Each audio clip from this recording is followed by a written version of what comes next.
ಎಲ್ಲರಿಗೂ ನಮಸ್ಕಾರ. ಮಿತಾಸ್ kitchen and life ಸ್ಟೈಲ್ಗೆ ಸ್ವಾಗತ. ಸ್ನೇಹಿತರೆ, ಇವತ್ತಿನ ರೆಸಿಪಿ ಬಂದು ಬಂಗುಡೆ ಪುಳಿ ಮುಂಚಿ. ಅದು ಕೂಡ ಒಂದು 10 ನಿಮಿಷದಲ್ಲಿ ರೆಡಿ ಆಗುವಂಥ ಒಂದು ಸೂಪರ್ ಆದ ಕೇರಳ ಶೈಲಿಯ ಒಂದು ಬಂಗುಡೆ ಪುಳಿ ಮುಂಚಿ. ತುಂಬಾ ಸೊಗಸಾದ ಮತ್ತು ಅದ್ಭುತವಾದ ರೆಸಿಪಿ ಇದುಂಟಲ್ಲ, ಬ್ಯಾಚುಲರ್ಸ್ಗಳಿಗೆಲ್ಲ ತುಂಬಾ ಹೆಲ್ಪ್ ಆಗುವಂಥ ರೆಸಿಪಿ ಕೂಡ. ಹಾಗಾದರೆ ಬನ್ನಿ ಅಮಿತಾಸ್ ಕಿಚನ್ಗೆ ಹೋಗುವ ರೆಸಿಪಿ ನೋಡಿಕೊಂಡು ಬರುವ. ರೆಸಿಪಿ ಇಷ್ಟ ಆದರೆ ಲೈಕ್, ಶೇರ್, ಕಮೆಂಟ್ ಮಾಡಿ. ಇಲ್ಲಿ ನೋಡಿ, ಬಂಗುಡೆ ಮೀನು ತಂದಿದ್ದೇನೆ. 5 ಬಂಗುಡೆ ಉಂಟು ನೋಡಿ. ಎಷ್ಟು ನೋಡಿ, ನಮ್ಮಲ್ಲಿ 5 ಬಂಗುಡೆ ನೋಡಿ ಚೆನ್ನಾಗಿ ಉಂಟು. ದೊಡ್ಡ ದೊಡ್ಡ ಬಂಗುಡೆ ನೋಡಿ. ಈ 5 ಬಂಗುಡೆಗೆ 100 ರೂಪಾಯಿ ಕೊಟ್ಟಿದ್ದೇನೆ ಅಷ್ಟೇ. ನೋಡಿ, ಬಂಗುಡೆ ಹಸಿ ಹಸಿಯಾಗಿ ಎಷ್ಟು ಚೆನ್ನಾಗಿ ಉಂಟು ನೋಡಿ. ಇವಾಗ ಇದನ್ನು ಫಸ್ಟಿಗೆ ಕ್ಲೀನ್ ಮಾಡಿಕೊಂಡು ಬರುವ ಆಯಿತಾ. ಕ್ಲೀನ್ ಮಾಡೋದು ವಿಡಿಯೋ ಮಾಡೋದಿಲ್ಲ. ನೋಡಿ, ಬಂಗುಡೆ ಮೀನೆಲ್ಲ ಕ್ಲೀನ್ ಮಾಡಿಕೊಂಡು ಆಯಿತು ನೋಡಿ. ಎಲ್ಲ ಕ್ಲೀನ್ ಮಾಡಿಕೊಂಡಿದ್ದೇನೆ. ಹೀಗೆ ತಲೆಯನ್ನು ಹೀಗೆ ಇಟ್ಟಿದ್ದೇನೆ. ಇವಾಗ ನಾವು ಇದನ್ನೆಲ್ಲ 2 ಆಗಿ ಕಟ್ ಮಾಡುವ. ಹೊರಗಿದ್ದು ಸಹ ಎಲ್ಲ ತೆಗಿಬೇಕು. ಹೊರಗೆ ಪೊಲುಚಿ ಎಲ್ಲ ತೆಗಿಬೇಕು. ತೊಳೆದು ತೆಗೆದ ನಂತರ ಒಂದು 2-3 ಸಲ ಚೆನ್ನಾಗಿ ತೊಳಿಬೇಕು. ಕ್ಲೀನಾಗಿ ತೊಳಿಬೇಕು. ಇಲ್ಲದಿದ್ದರೆ ಅದರ ಒಂದು ಎಂಥ ಪೊಡಸ್ ಅಂತ ಹೇಳ್ತೇವಲ್ಲ, ಹೊಲಸು, ಅದು ವಾಸನೆ ಇರ್ತದೆ. ಮೀನನ್ನು ಫಸ್ಟಿಗೆ ಚೆನ್ನಾಗಿ ತೊಳಿಬೇಕು. ತೊಳೆದ ನಂತರ ಇವಾಗ ಕಟ್ ಮಾಡಿಕೊಳ್ಳುವ. ಇದನ್ನು 3 ಕೂಡ ಮಾಡ್ಬೋದು ನೋಡಿ. ದೊಡ್ಡ ಮೀನು 3 ಕೂಡ ಮಾಡ್ಬೋದು. ನಾನಿದನ್ನು 2 ಕಟ್ ಮಾಡ್ತೇನೆ. ಎಲ್ಲ ಮೀನನ್ನು ಮಧ್ಯದಿಂದ ಕಟ್ ಮಾಡಿಕೊಳ್ಳುವ.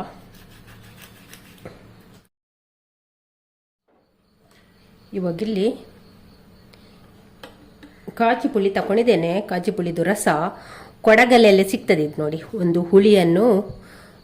ಹುಳಿಯಿಂದ ಮಾಡುವಂಥದ್ದು, ಒಂದು ಹುಳಿಯಿಂದ ಮಾಡುವಂಥ ಒಂದು ಇದು ಜ್ಯೂಸು, ಅದರದ್ದು ರಸ. ಅದನ್ನೀಗ ಇದಕ್ಕೆ ಮೀನಿಗೆ ಹಾಕಿಕೊಡುವ. ಬಂಗುಡೆ ಮೀನು ಉಂಟಲ್ಲ, ಒಂದು ಸ್ವಲ್ಪ ಹುಳಿ ಇದ್ರೆ ಉಂಟಲ್ಲ ತುಂಬ ಒಳ್ಳೆಯದಾಗ್ತದೆ. ಸ್ವಲ್ಪ ಉಪ್ಪು ಕೂಡ ಹಾಕುವ. ಉಪ್ಪು ಕೂಡ ಹಾಕಿ ಒಮ್ಮೆ ಇದನ್ನು ಚೆನ್ನಾಗಿ ಮಿಕ್ಸ್ ಮಾಡುವ. ಚೆನ್ನಾಗಿ ಉಪ್ಪು ಮತ್ತು ಈ ಹುಳಿ ರಸ ಚೆನ್ನಾಗಿ ಮೀನಿಗೆ ಕೋಟಿಂಗ್ ಆಗಬೇಕು. ಎಲ್ಲವನ್ನು ಕೂಡ ಸ್ವಲ್ಪ ಉಪ್ಪು ಮತ್ತು ಹುಳಿಯ ರಸದಲ್ಲಿ ಚೆನ್ನಾಗಿ ಮಿಕ್ಸ್ ಮಾಡಿ ಇಡುವ. ಹೀಗೆ ಮಾಡುವ ಉದ್ದೇಶ ಅಂದರೆ ಮೀನಿನ ಟೇಸ್ಟ್ ಉಂಟಲ್ಲ ಚೆನ್ನಾಗಿರ್ತದೆ.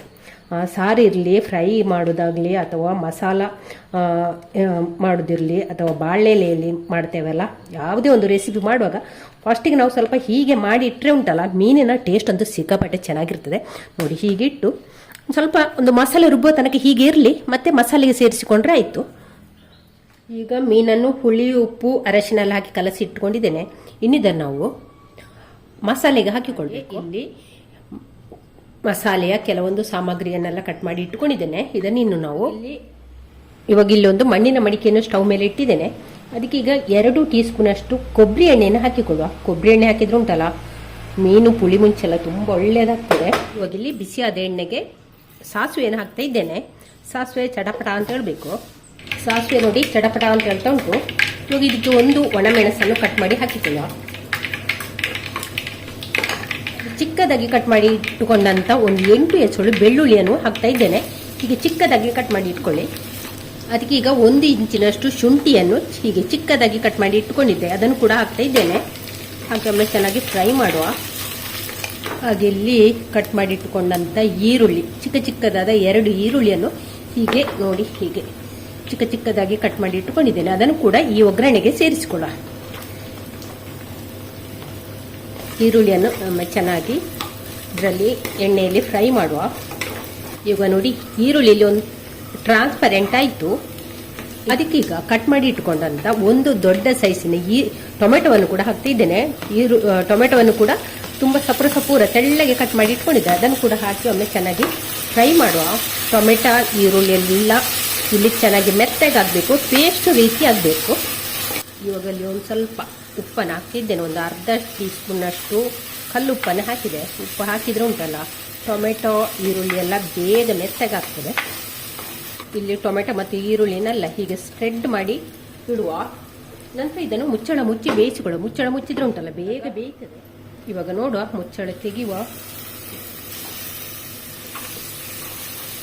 ಚೆನ್ನಾಗಿ ಮೆತ್ತಗಾಗಿದೆ. ಇಲ್ಲಿ ನೋಡಿ, ಟೊಮೆಟೊ ಈರುಳ್ಳಿ ಎಲ್ಲ ಪೇಸ್ಟ್ ಆಗಿದೆ. ಇವಾಗ ಇಲ್ಲಿ ನಾನು ಫಿಶ್ ಪುಳಿ ಮುಂಚಿ ಪೌಡರ್ ತಗೊಂಡಿದ್ದೇನೆ. ಒಂದು 2 ಟೇಬಲ್ ಸ್ಪೂನಿಗಿಂತ ಒಂದು ಸ್ವಲ್ಪ ಜಾಸ್ತಿ ಉಂಟು. ಇವಾಗ ಇದಕ್ಕೆ ನೀರನ್ನು ಹಾಕಿ ಇದನ್ನು ಒಂದು ಸ್ವಲ್ಪ ಕಲಸಿಕೊಳ್ಳುವ. ಇದನ್ನು ಪೌಡ್ರನ್ನು ಒಂದು ಸ್ವಲ್ಪ ನೀರು ಮಾಡಿಕೊಳ್ಳುವ.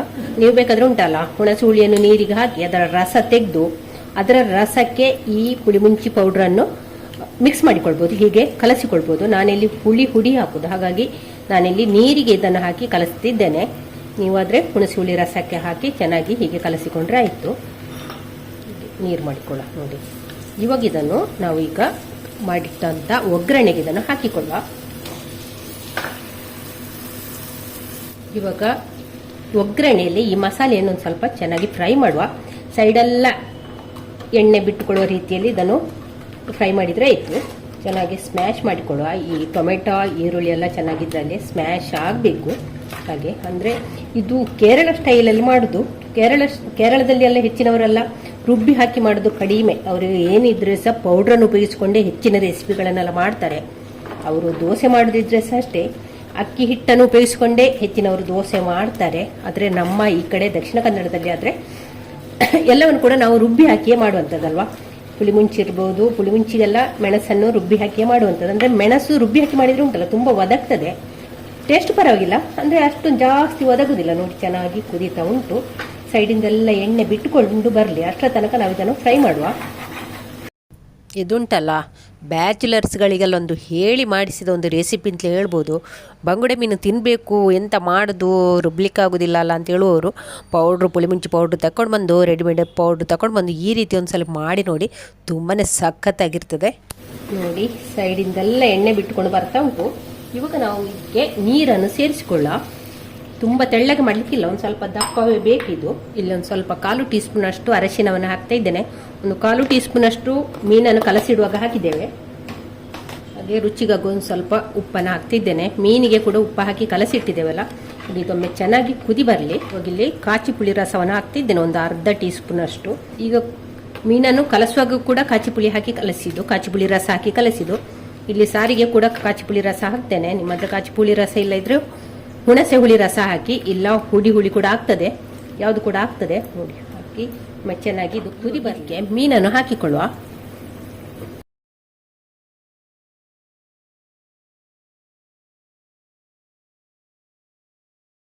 ಇದಕ್ಕೀಗೊಂದು 3 ಮೀನನ್ನು ಹಾಕಿಕೊಳ್ತೇನೆ.